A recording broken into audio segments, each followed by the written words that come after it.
This week, the Clarets are back on Merseyside, hoping to get some more points from our friends in Liverpool. This is a Nona Never podcast.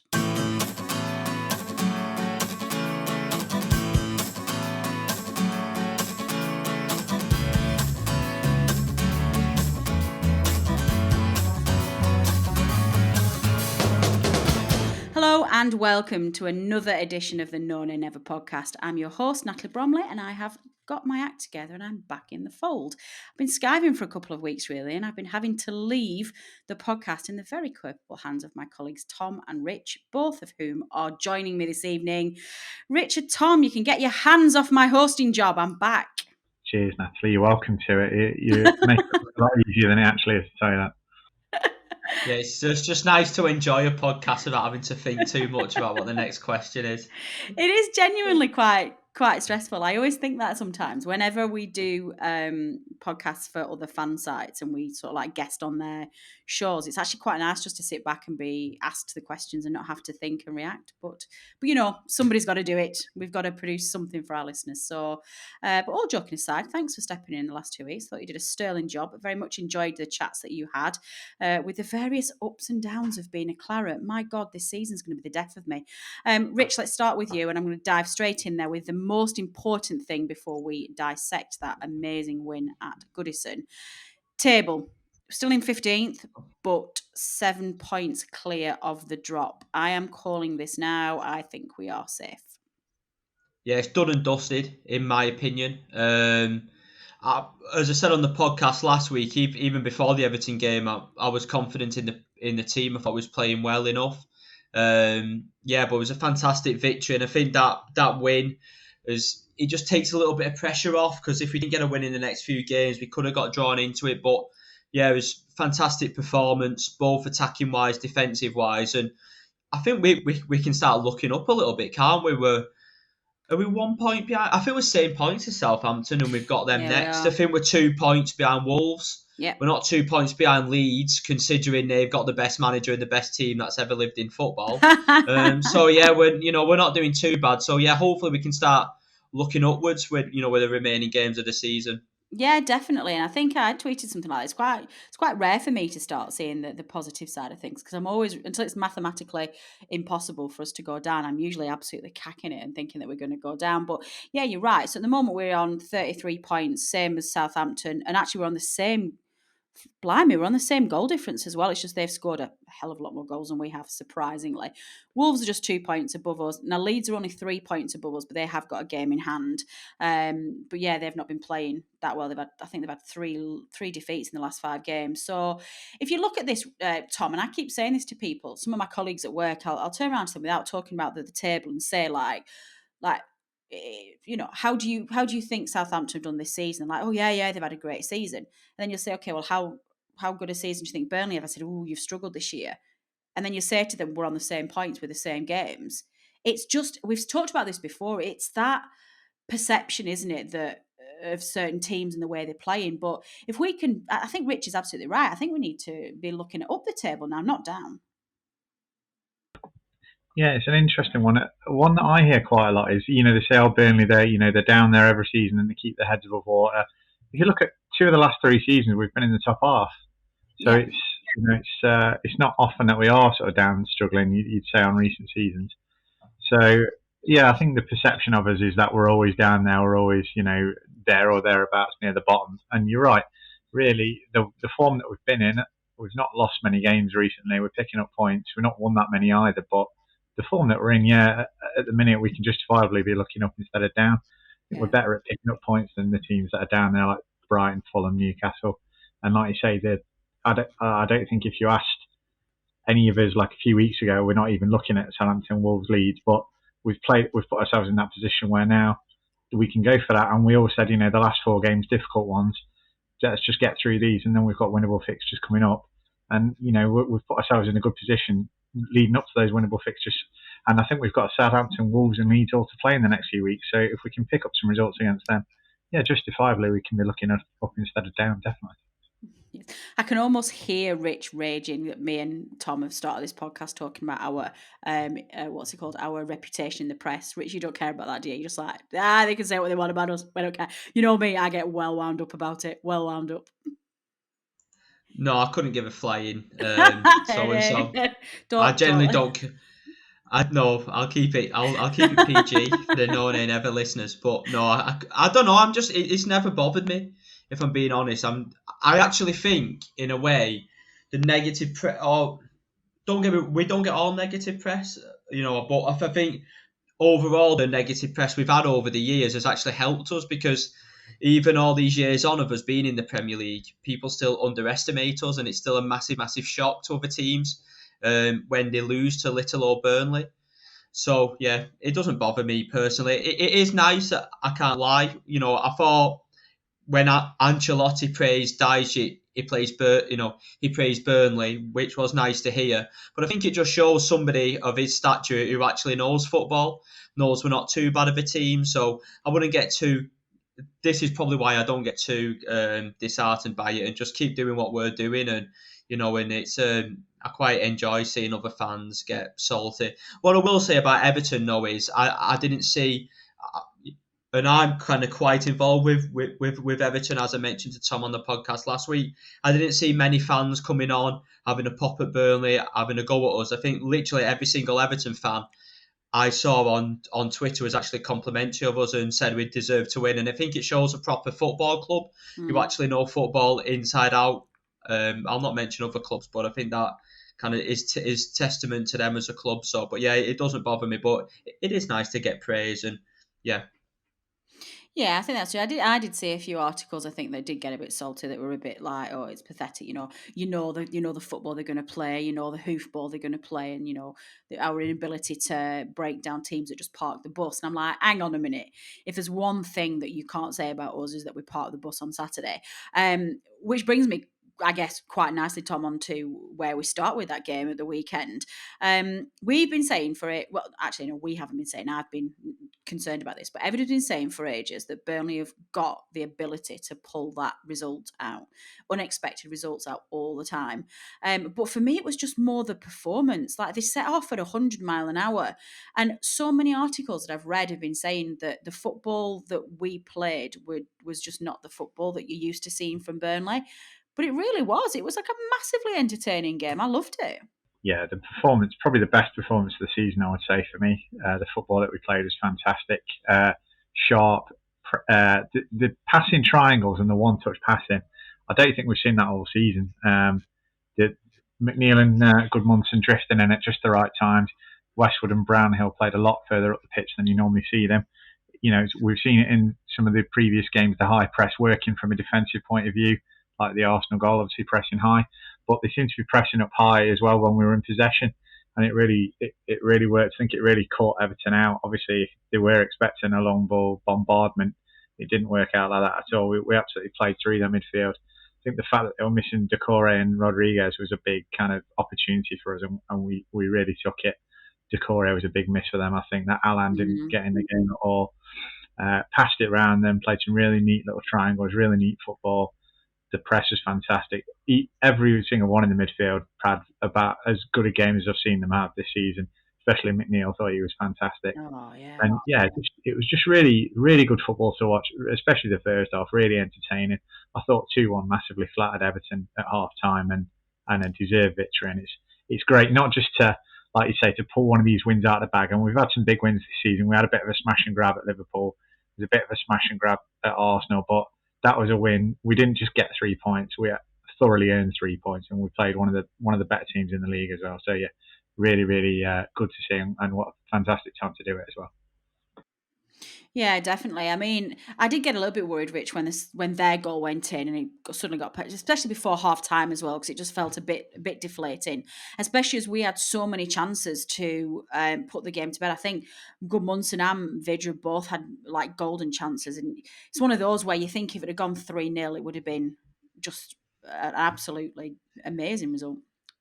Yeah, as I've said before, I'm quite a neurotic personality. So the last No. no, I mean, think in a nice way though, without being completely mental. but but yeah, as the game went on, I started sat back in the couch, and by the last 10 minutes, I was actually like stood up, and I Yeah. didn't sit down again. And if you look back on reflection of actually the second half, I think Calvert-Lewin had a really good chance just before 50 minutes, which he should have scored. But then after that, again, if I watched it back without the same nerves, we was actually really comfortable, and defended really well. I think Tom made it was definitely, in my opinion, our best performance of the season. Obviously, Palace, we won 3-0, but I thought they were actually that bad. They made us look probably really, really good. But I would say Everton's a very good side, probably completely dominated the game. And just what was going on at the back of my head was, because we didn't get that third goal, even in the second half, we were still creating the better chances for Everton. You're still thinking, last 10 minutes, are they just going to grab one from a set piece or a cross or something like that? But when you actually, look back on the game, when those nerves and that anxiousness has left you, I thought, yeah, we just completely dominated the whole game.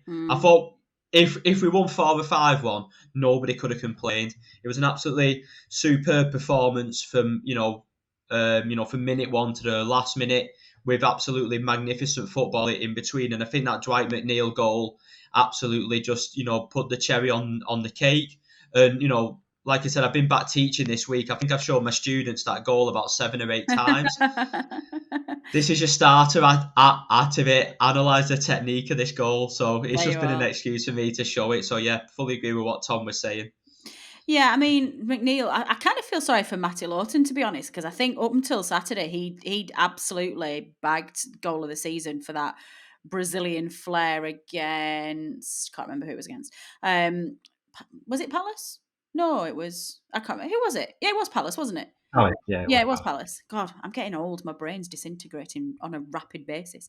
But that goal of his was just something else. I mean, Tom, we say this a lot, don't we? But if that goal is scored by anybody in the top six, or even or even like a Leeds, God, can you imagine if a Leeds player would have scored that? My lord! And again, it's not been in the press as much as it should be. And now I can't quite make my mind up whether that's a really good thing for us or a really bad thing for us. Because as much as you want your team to get lauded and get out of this negative, Burnley are dinosaurs, we also don't want the spotlight on McNeil too much, because it'd be like, see ya, I'm off in the summer. But I think that a goal like that just needs shouting from the rafters, doesn't it? Surely. Yeah, I've been spoiled in recent weeks, haven't we? Luton at Palace, like you say, and then obviously that superb goal from Wood against Arsenal last week. We're flooded with goal of the season contenders at the minute. Yeah, I think Rich made a really good point earlier about the fact that we are underestimated sometimes in the press, and the quality of some of our players is underestimated. How have we still got players like Pope, Tarkowski, and McNeil?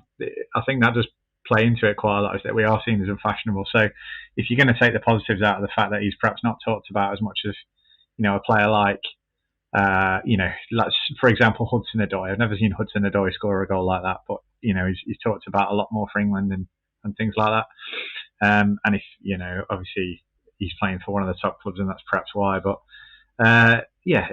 fantastic, superb goal. And to be fair, maybe one thing that I would say is that his form hasn't been as good this season as we've seen, especially last season. I think it was probably his best season to date. I think a lot of the reason for that is the fact that he plays every minute of every game. He's a young lad. He's got a lot of pressure on his shoulders because he is our main creative outlet. And we are a team that perhaps isn't one that always encourages creative players to shine. He's got to do a lot of off the ball work, a lot of tracking back. Sometimes he's forced to stay out wide, probably a little bit more than he would like. But we've all seen flashes of that ability even this season.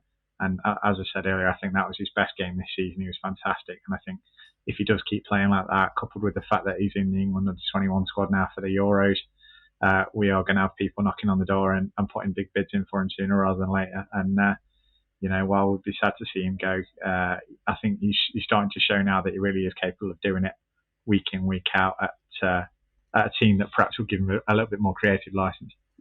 That's true. Yeah, I saw that today that he'd made the squad for the under-21s. Do you think it's been a bit, not robbed as such, Rich, but do you think it feels a little bit disrespectful that he's still being confined to the under-21s when there's some of his peers who potentially similar talents who are being fast-tracked to the full senior squad. No, I think he's right where he is. I think overall this season, he's not been at his best.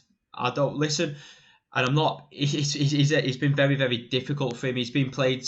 He's been made to have a lot. He's played a lot of football. I think you seen when he had that little break and when he come back into the side, he was better. So at the moment, I'll put it back on you, Natalie. Who does he get into the squad ahead of? Does he get ahead of Rashford, Sancho, Harvey Barnes, Nope. Grealish? Nope, So, I agree. Yeah, I wasn't. So it wasn't me suggesting that he should be in there. It was just yeah, of genuinely course. asking him a question. Yeah, no, I couldn't agree more. Yeah, I think he's in the right place. And I personally don't think he's ready for a move. I think he could go to a bigger club. I'm putting that in whatever you call that. Yeah, I can see him on video. He's putting it on the quotation marks, listeners. Don't worry. Yeah, or bigger club as I'm saying that. I honestly still think he'd be better going another year for Burnley. There's been games this season where you wouldn't know he's playing, unfortunately. But when you see him on Saturday and the way he was against Liverpool away from home, he's got absolutely everything. He's got just enough pace. He's got a fantastic touch. He can beat players. He's got a fantastic left foot. Great crossing aim. Great strike. But I still think he needs to do it more consistently game after game. One thing that does massively help him, and I've been saying this in our WhatsApp group, when Goodison starts and when he plays on the right wing midfield, and our team looks so much better. Yeah, it does. We've got so much balance to it, and plus the fact that Goodison's a very, very good player. I think it helps McNeil as well because he probably feels the pressure's gone off him. Yeah. So in my opinion, just keep what he's doing. Hopefully, we'll see him have, because we've not got as many midweek games. I think you'll see him be at his best more often, and hopefully he can have a good run in, have a good under-21s. And at the end of the day, what I would say is if he does leave in the summer, I think we'll be demanding a very, very large transfer fee. But I think he seems a very level-headed young man. Without name-dropping too much, I have spoken to his dad on a few occasions. Yeah. Want me to go into why without sounding too boring? Yes, I can give you the reason. No, all it is, so quite often I do these football tours, and when you take the kids to these football teams come over from different locations, they sit in a family area where all the parents are. So I've just ended up speaking to him quite a bit. Can you imagine Mitch chewing his ear off? Or just absolutely pestering him, being an absolute stalker. I can't. I'm not saying I've been cool or anything, but.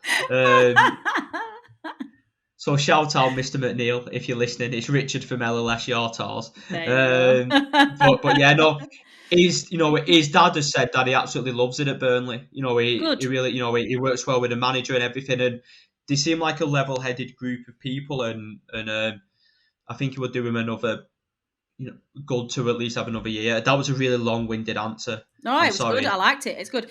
I think one thing that surprised me with McNeil, Rich, when I saw his post-match interview, and he was talking about his goal, and he said that the players in the team had been encouraging him to keep shooting more because he scores a lot of goals in training. And I don't know, and he said, it gives me a lot of confidence knowing that my team behind me think that I can do it. And I read that as him maybe having a little bit of, not lacking in confidence in the sense he doesn't think he can do what he can do, but more just he's still quite young yet and doesn't see himself on that same level as the players of his peers around him or Premier League levels. And that's going to work in our favour, surely, because it can stay with us if he doesn't think that he's yet the finished article.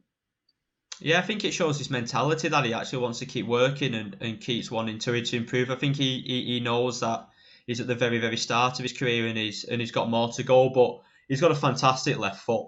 Oh, God. He scored a great goal against Bournemouth last season.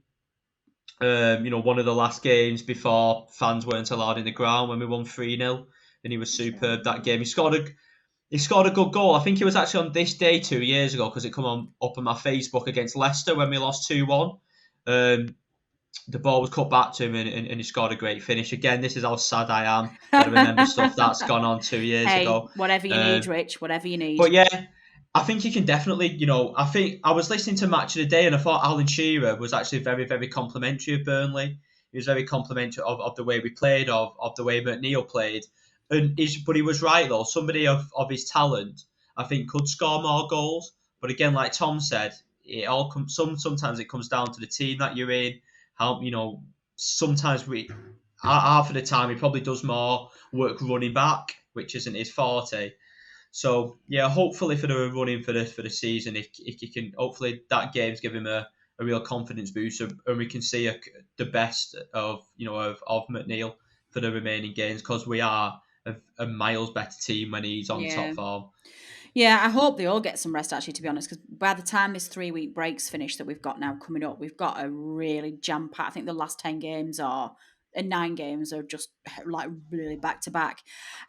Tom, for me, another player who had, I think, probably his game of the season was Matty Vidra. I thought he was absolutely outstanding at the weekend, and I would have loved for him to cap it off with a goal, but actually it just didn't matter to me that he didn't score.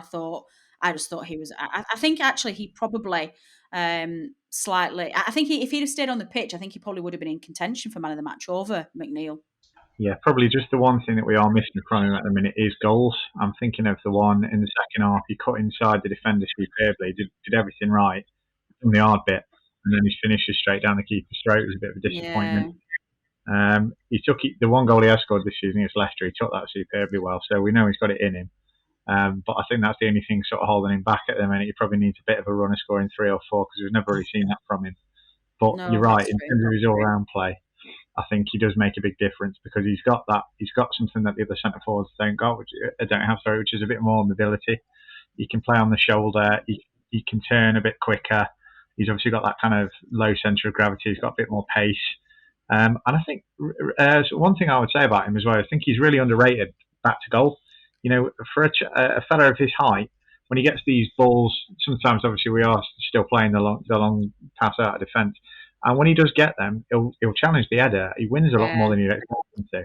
And I think his ability to sort of take it on the chest and keep hold of it with the defender right up behind him is really impressive, actually. So, yeah, I think he's got a lot of the attributes you need to play centre forward for our team. And I think he does. I think he's more of an option for a slip in a pass through, a slide rule ball, looking to play one around the corner than the other centre forwards are, because he's that much more mobile. And him and Wood look to be developing a really good partnership. It'll be interesting to see if they play the next 4 or 5 games together. It'll be really interesting to see if that continues and they keep improving together, because that does look like a good partnership as it stands. That was literally the next point that I had on to come on to with that, Tom. So nice link. Very see. Hosts a couple of podcasts, turns into an absolute pro. I love it. But yeah, no, it's true. I mean, a lot of people, I don't understand. Chris Wood seems to split the Clarets camp so badly. Some people who think he's a waste of space. Some people seem to have this ridiculous problem with him always being offside, but they can't. Can I come on to this? Oh yes, go ahead. Because I feel quite strongly about this, because I've been critical of Wood in the past. I think people get too drawn in with it being personal. And I'm going to say Wood was absolutely diabolical, in my opinion, before Christmas. I'm going to say I thought he was shocking. And that's a strong opinion. That is a strong opinion. I think the last... But it's true, he couldn't hit a barn door with a banjo. Is that the saying? I don't know if I've got it wrong. His first touch was absolutely dreadful. It was pinging off him like his feet were full of concrete. And he looked slower than me after a night out. But then, I've lost it. since he's come back from injury, he's looked like he's been absolutely he's been outstanding. So maybe I've been made to eat humble pie. I'm not sure, but I think it's right that as a fan you're able to criticise a player when they're not playing well, I agree. but also give them praise when they are playing well. And I think that sums up Wood perfectly. So I think before he's had this latest injury, I think overall he was very, very poor. I can't deny that. And sometimes I was getting sick of watching him. Yeah. And then that's a big opinion but recently he looks strong, he looks fit, he's holding the ball up, his passing's good. Yeah. I feel like he's going to score. And it's like the Wood of old. And I bet if you ask Wood himself deep down, he would say, you know what, I wasn't good enough. Yeah. Because so that's just my opinion of it. And people say he splits the fan base. there may be some people who kind of still say he's not playing well, which is fair enough. But in my opinion, I think there's times where, and this is probably the reason why he's playing for Burnley and not a bigger club, because there's times where he looks absolutely shocking, and there's times where he looks brilliant. Yeah. Recently, he's been brilliant. Before, he's been shocking. Again, people may disagree with me, but this is why they come on, and that's fair enough. So Yeah, I'm. I think But yeah, some of that's just my this. opinion. I think some of it is I don't necessarily put you in this category of fan, Rich, because I know you are a sensible fan, and obviously we are exposed to a lot more of your messages, the good, the bad, and the hyperbole. But we all are. Honestly, listeners, one day I'm going to release some screenshots of our group message, because there's all of us in the team Known and Ever have all got really like massive ability to flare up and come out with some right rubbish, and Tom is the constant throughout the entire one. Tom's always the one that's just like, oh, for the love of God, will you all calm down? And it's like the good and the bad. But I don't necessarily, despite that, Rich, I don't necessarily put you in that fan, because you are very capable of being critical with players when they deserve it. And you're right, Chris Wood was appalling before Christmas, but then obviously giving them the praise they need when it's done. But there are some fans that and this is the divisive ones that I talk about, who, no matter how well Chris Wood is playing, they've just got no time for him. And we all sit near that person at Turf who says that every single game. But Tom, for me, I just think even a Chris Wood that's not having a particularly good game changes the structure of the team, and we just look better with him in there, with somebody playing alongside him. Yeah, I think that side of his game has improved massively in the last couple of seasons. He's bulked up a bit. He's a much better back-to-goal player, a better link player. I dare I say as well, I don't want to jinx it, but the last few weeks he doesn't seem to be getting caught offside as often as well. Uh-oh. I don't know if that's because we've got Vidra, who's sort of the aim of these through balls now, or if he's just starting learning to time his runs a bit better. But I'd agree with Rich in that I don't think he was having his best season. The best form of the season for him has definitely been the last few weeks. But he's been our top scorer for the whole season, and I think that is because he is our best striker. I think he's got a bit more about him in terms of finishing than the rest of them. I think he's a bit more consistent than the rest of them as well. For me, he would be the first name there. For me, you're picking someone to play alongside him. At the minute, Vidra's got that shirt, but I'd always want Wood to play through it personally, because I think he's the best centre forward we've had since we've been in the Premier League for me. Could not agree more. Considering the how eventful the game was, certainly in terms of chances and beautiful play, it wasn't that incident packed in terms of talking points, but there was one, Rich, quite early on that could have seen us very score even earlier than we did, and it was, of course, the handball. Another handball shout. This time bounced off Godfrey's arm. Looked to me like an absolute stonewall penalty. I'm not really sure how it wasn't given. Me and Tom were talking about this while we were waiting for you to get your act together and get on the recording tonight. And I was saying, I think the only reason why I'm not absolutely raging about it is because we kind of got away with one last week against Arsenal, and the one that was given. And yeah, I mean, the Godfrey handball, penalty or not penalty, consistent. What's going on with the decisions this year? What's handball? I no idea. Genuinely don't idea. know what it is. Like, we go back to my lads, Fulham. They get a goal disallowed when somebody smashes. I know. I just want to see Tom smile when I say that. Us having video for this recording's turned out to be a really bad thing. I get distracted. But yeah, it's just, Fulham get one where I think it's Davinson Sanchez literally smashes it against one of the Fulham players. It hits his arm, and then a goal gets disallowed, and the rules change 24 hours later. And then you go back to the Peters one last week for me, which in my opinion was a blatant handball. Yeah. And then Me's gone up for an header. He's going to win the header. Got a good chance of scoring. Godfrey's gone up with his arm, and it's just like, and instead of heading it, he's handballed it. It's just an absolute stonewaller. Yeah, I mean, and I just go back to VAR again. I don't know if any of you two seen it. Going back to what Dice says about diving, Phil Foden goes round the keeper, gets absolutely nailed in his ankle because he doesn't go down. The penalty doesn't get given. Yeah, it's ridiculous. I just feel like, we come on this podcast a lot and there's always an incident with VAR where you just like, how, even with the technology, these decisions aren't being given. Thankfully for us, we scored literally a couple of minutes later. But let's say we didn't get that penalty and McNeil doesn't score a scream and it's 1-1. Yeah, You're like, we'd been so what's annoyed. that about? Yeah, Yeah, definitely. you would be annoyed. So yeah, to me, in my opinion, it was an absolute stonewall penalty. Yeah, no, I agree. Tom, you wanted to raise. There was a second one as well, which I don't think I remember this one actually. A Brownhill shot in the first half, which you thought was a penalty as well. Well, I'm surprised it's not been talked about as much as the other one. I would say the first one was more clear cut. So I think the only way you could say that wasn't a penalty is if you say that knees fouling him, which would have been a bit soft. But like I say, we don't know what they're given for and what they aren't given for these days. It seems to be random. But the thing that made me think about it was at the Arsenal game. We had the Peters one. Excuse me, debatable. Was it a penalty or was it not? But there was the incident a few minutes later when Peters shoulders it over the bar. The ref couldn't wait to run over with a red card. Yeah. And to me, he was thinking there that was influenced by the fact that he was thinking maybe I've missed one earlier on. So I think he was looking to make that up with that decision. Now there was this moment. So the ball gets cut back to Brownhill on the edge of the box. We did that quite a lot in the first half as well. And he hits the shot, and the defender's arm. Now it's out to me. It's away from his body. It's not that far out away from his body, and he's only blocking it. He's only a yard or two away. But to me, he's stopped a goal bound shot with an arm that's not in the silhouette.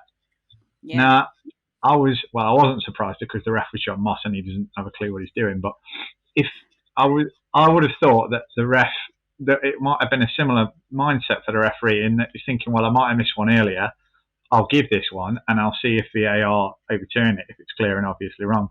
And I think if he gives a penalty for that with his arm being out and it's stopping a goal-bound shot, then if VAR looks at that, they don't overturn that. And I'm a bit surprised that, especially with the first one being fairly obvious and not being given, I'm a bit surprised that nothing was really made of that. And I think the defender is a bit fortunate that perhaps he's got the same argument as Peters had last week, where it is the proximity that saved him and nothing else. Again, it comes down to what is handball and what isn't. But I thought it was all about the silhouette, in which case you can make a case for that being a penalty easily. And it doesn't seem to have been talked about much after the game. No, and I think I wonder whether one of the reasons why it's just things are not being talked about so much is as you said at the beginning of this, it's like, what the hell is a handball anymore? Nobody really knows. And actually, Rich put up with a really good comment then, which is, and I'm surprised nobody's made more of this. Really, we talked about it in our WhatsApp group very briefly. I think it was Robbie who mentioned it, and Rich has just highlighted it there. There was that awful decision for Fulham in that Spurs game, and 24 hours later they changed the rules. Now, to me, I don't see how you can be changing rules midway through a season, even when it is something as bad as this, because it affects the integrity of the competition in my mind. It's like, imagine, I'm sure it was Robbie who said, like, imagine if Fulham go down like by 1 point or something, and that penalty against Spurs that should have, or the goal that should have stood, that costs them their league position. And it's like, I think if you acknowledge that a rule is wrong, I think you've got to wait until the end of the season before you change it, because there's teams that have had it to their advantage and disadvantage, and others that are not going to do. So yeah, it irritates me that we're still in a position now where we have just no idea what's going on. But then actually, when we come to think about it, are we really surprised that VAR is not working in decisions that are fundamentally subjective? It doesn't really matter. VAR can't help and categorically define right or wrong with a subjective answer, because all that's happening is it's either the referee on the pitch in real time who's making the judgment call, or it's somebody in Stockley Park with the benefit of 100 replays who's making a judgment call. It's still somebody's opinion and it's capable of getting it wrong. And here we are again. We are now 2 seasons into this, and we're still having the same conversations. It drives me mad. Anyway, rant over about VAR. Every single week we have a VAR rant. I don't think I had anything else to talk about the game. Did you? I don't think there's any other incidents where that we talked about the players, we talked about the handballs, we talked about the ridiculous goal that's taken over Matt Lawton's goal of the season. I didn't really think there was anything else to chat about. Did you? Can you remember any other incidents, guys? No, I thought the same as Rich. Like the second half, where you're watching it, you're nervous, but Pope made a really good save low to his left the first few minutes of the second half. But after that, Calvert-Lewin, a couple of dives from him. Apart from that, they never got into our box really. So yeah, it's quite a couple into the game. Uneventful second half, and that was good for us. Do you not get a little bit frustrated? I do a little bit, and this is a typical Burnley fan. But when I see performances like we saw against Everton at the weekend, there's the really annoying fan in me that goes, "Oh man, why can't you play like that every week? Like, why do we have to watch like the dross that you turned up against, like West Brom at home and Fulham at home? Like, why? There's definitely, I don't know if it's just an inconsistent thing or whether it's a decision that Dyche makes to pull in these performances. Is strategy or is it?" I generally just think that's why they play for us and they don't play for bit better teams because That's of a the really good point. you're talking about Wood. On Saturday, he looked $1 million, and then other times he looks like he should be playing like in amateur leagues. Because I'm being harsh again now. I've got to be nice to Chris. But again, I'm exaggerating. But do you get where I'm coming from? So No, I do. It's a really good point. Like Westwood against West Brom, he couldn't pass the ball anywhere near a Burnley player, and then on Saturday he had a fantastic game. So, like I said, I think that's why they play for us, and I think that it is very frustrating because you see us play like we did against Everton, against Palace, against Leicester, and you think, bloody hell, why are we anywhere close to the bottom? Yeah. But then you've got performances like the second half against Fulham, against West Brom, and some of the games that earlier on in the season.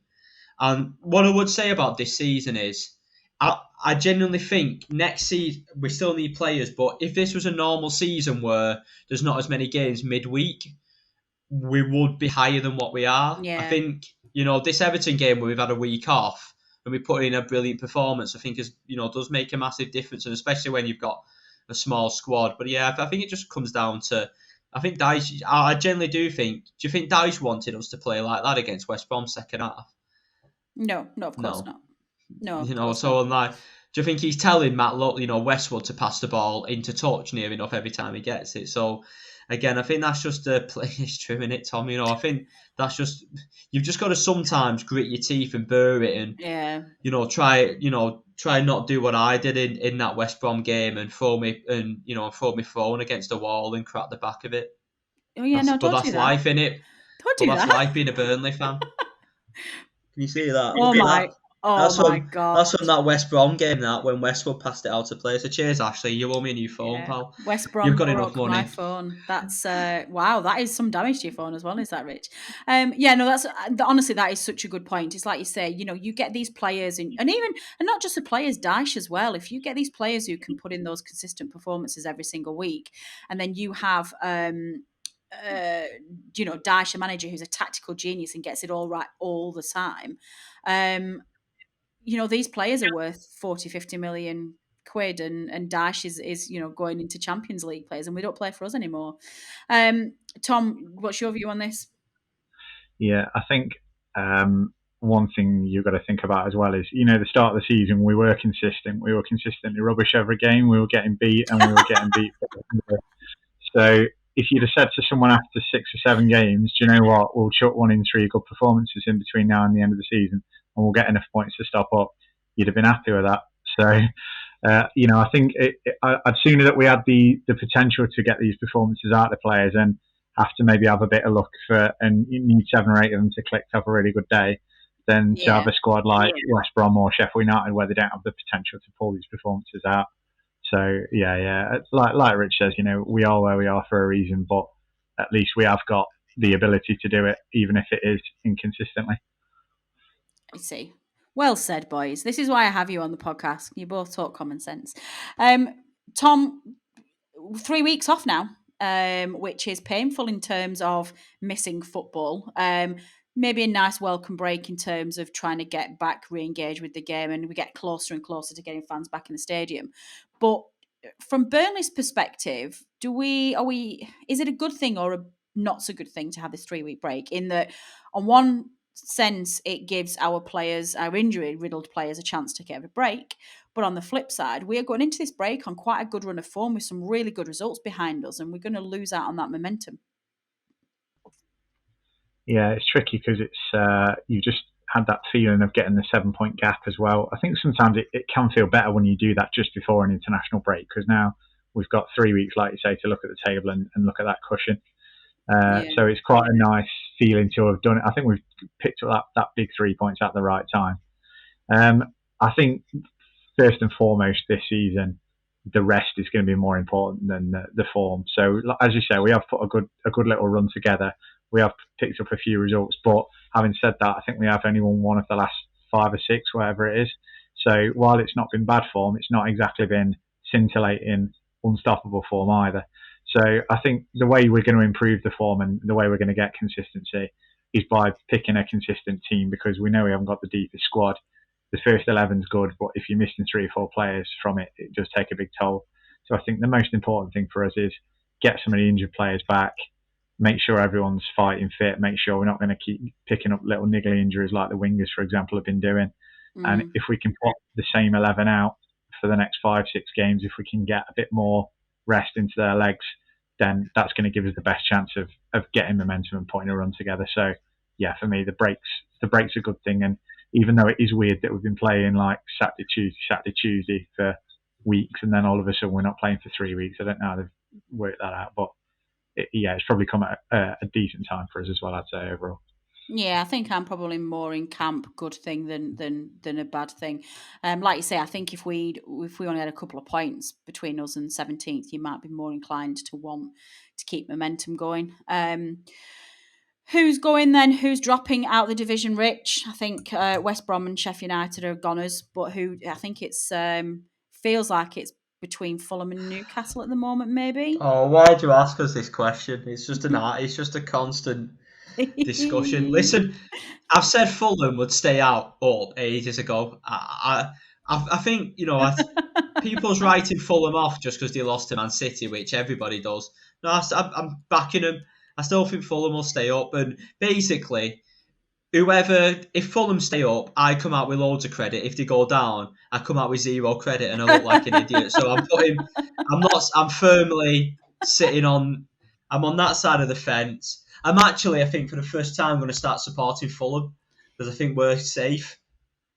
So there's an argument though for me that. But I'm not that bothered. There's an argument for me that I think I would quite like Fulham to go down on the basis that they've pulled out some really good form in the second half of the season, and they're much better. So they've improved loads as the season's gone on. And there's the constant defeated Burnley fan in me worries that if they stay up next season, they've got the ability to be much better aside.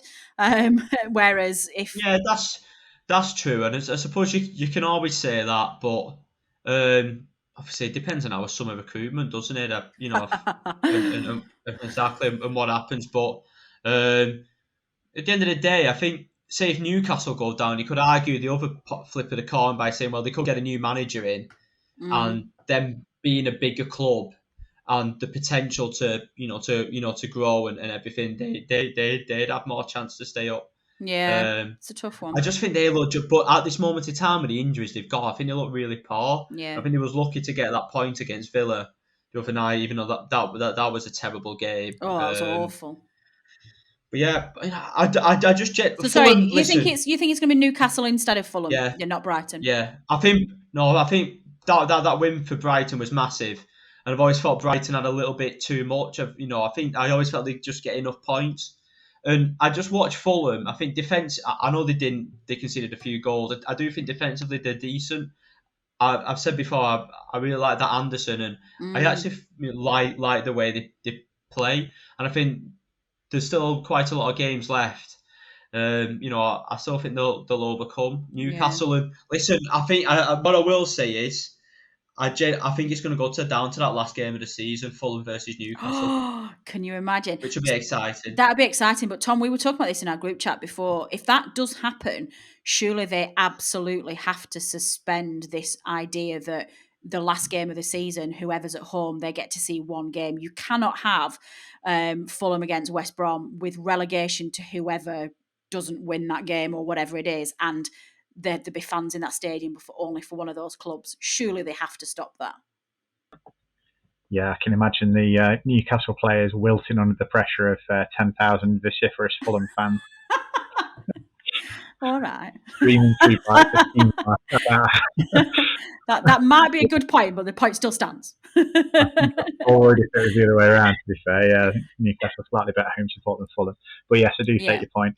I think there's been talk, hasn't there? I don't know if this is going to happen yet, of either applying for special dispensation for the Premier League's penultimate game to have 10,000 fans in as well, or push it all back one weekend so that each team does get one game with the fans in. Oh, okay. Yeah, well, I don't think anything's been confirmed yet, but it seems like that's what they want to do. And I think probably for the reason you suggest, as much as anything else, if it does come down to Fulham v Newcastle on the last day of the season, and Fulham have got that home, the first kind of game of the season where you've really got a home advantage, then there'll be a lot said about that. Having said that, though, I always think that's a bit of a cop out. I mean, if Newcastle don't want to get relegated, what they should probably try and do is get enough points so that it doesn't matter whether or not they get beat off Fulham on the last day of the season. And if they don't, if they lose to Fulham with 10,000 Fulham fans in the ground, it won't be because they had home advantage on the last day. It will be because Newcastle are rubbish. So, I have limited amount of sympathy for that viewpoint, I have to say. Yeah. But yeah, having said that, I think you're probably right. I think it'll be better for all if we all get the one game with fans in the stadium.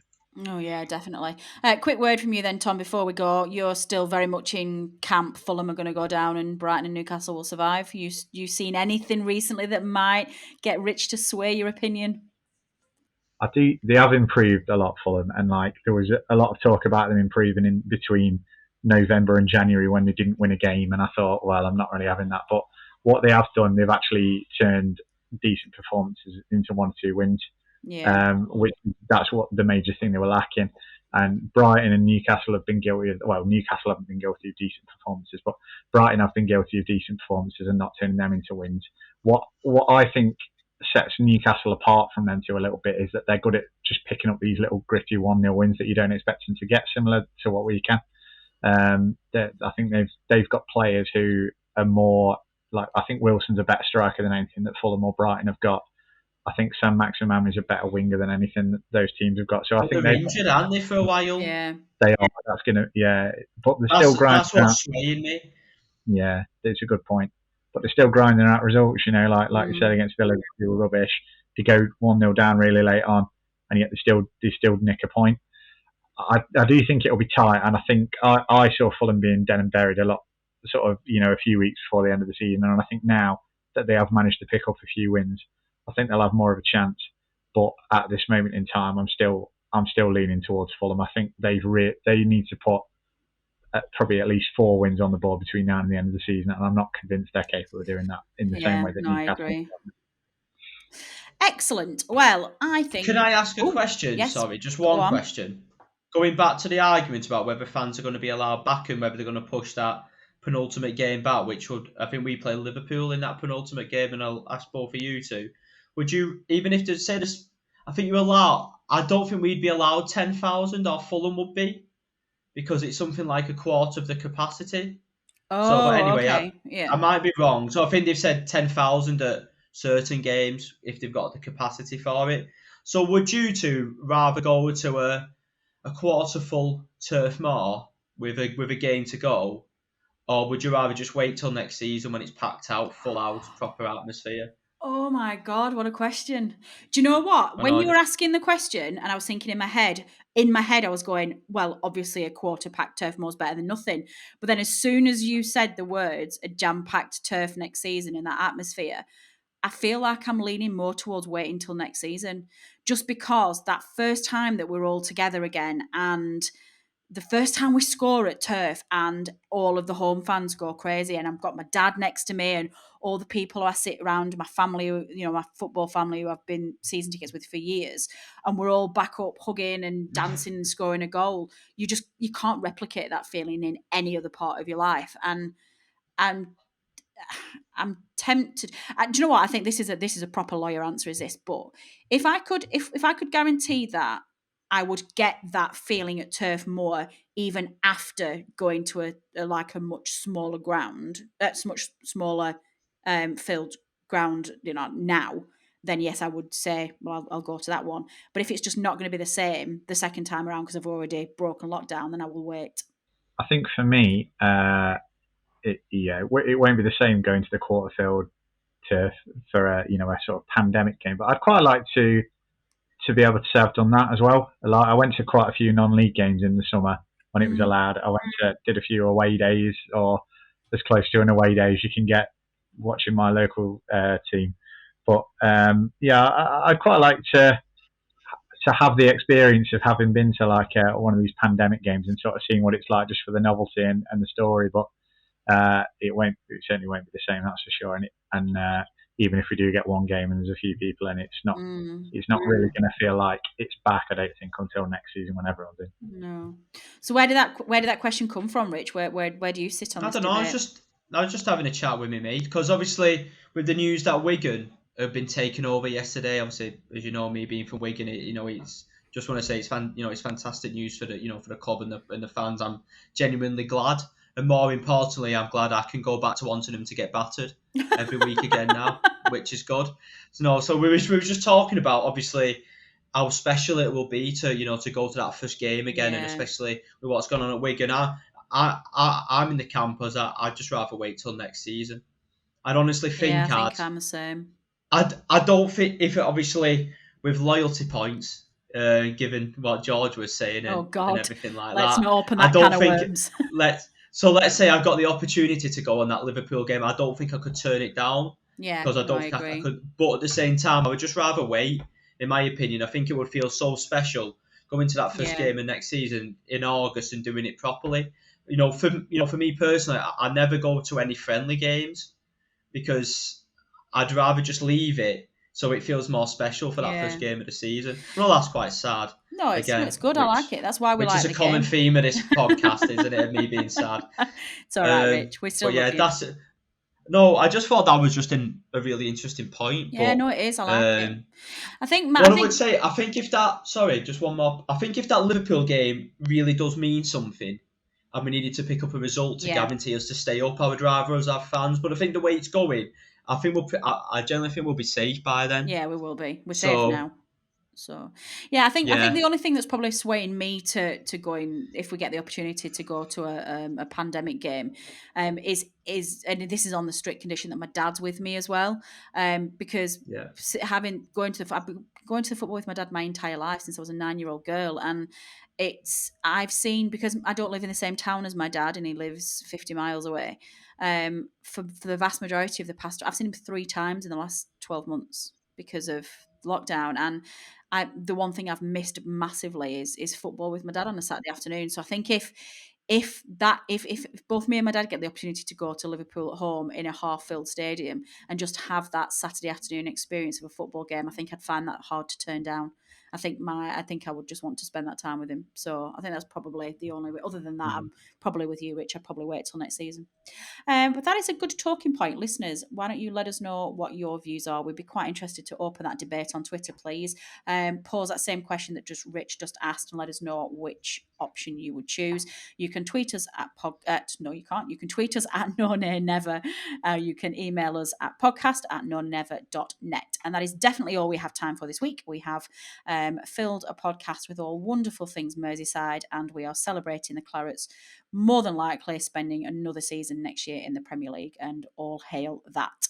My thanks as ever go to the whole of Team None and Ever, particularly my wonderful colleagues Tom and Rich for coming on this evening and sharing those views, to producer Matt for knitting all of this together and getting it out there, to band Joyce for producing our theme music, but finally to you, the listeners, for downloading and listening to this episode. Your support is very much appreciated, and we would not be here without you.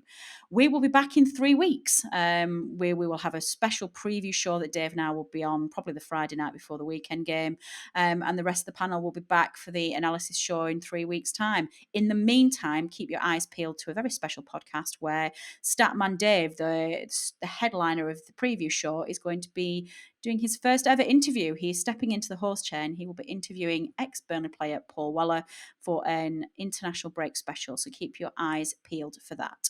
I've been Natalie Bromley. This has been the None and Never podcast. Until next time.